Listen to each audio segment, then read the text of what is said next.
रुको ना कि तोहरा से प्यार कइने आ कुछ नहीं पइने। अरे तोहरा से प्यार कइने कि कुछ नहीं पइने। तोहरा से प्यार कइने कुछ नहीं पइने। तोहरा से प्यार कइने कुछ नहीं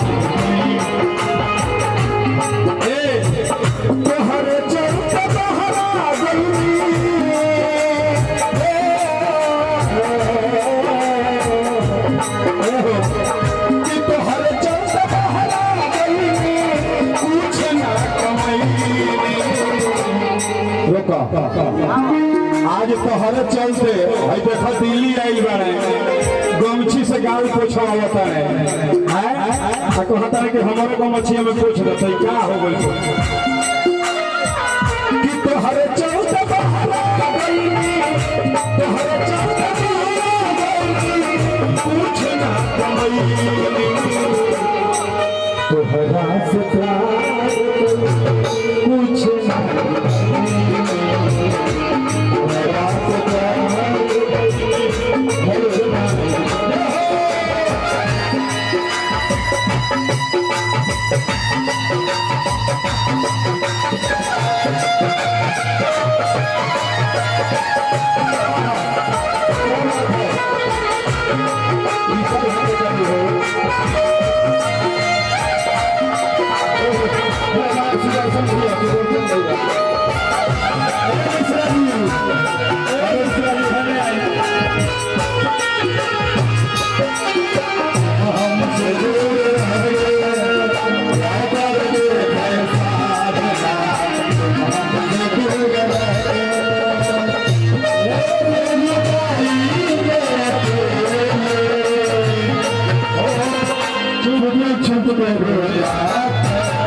घर से भाग के गई प्राइवेट नौकरी पकड़ने।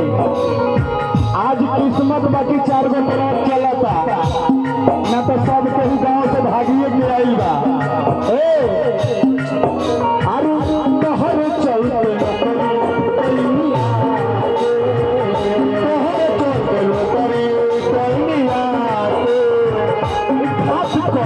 हेलो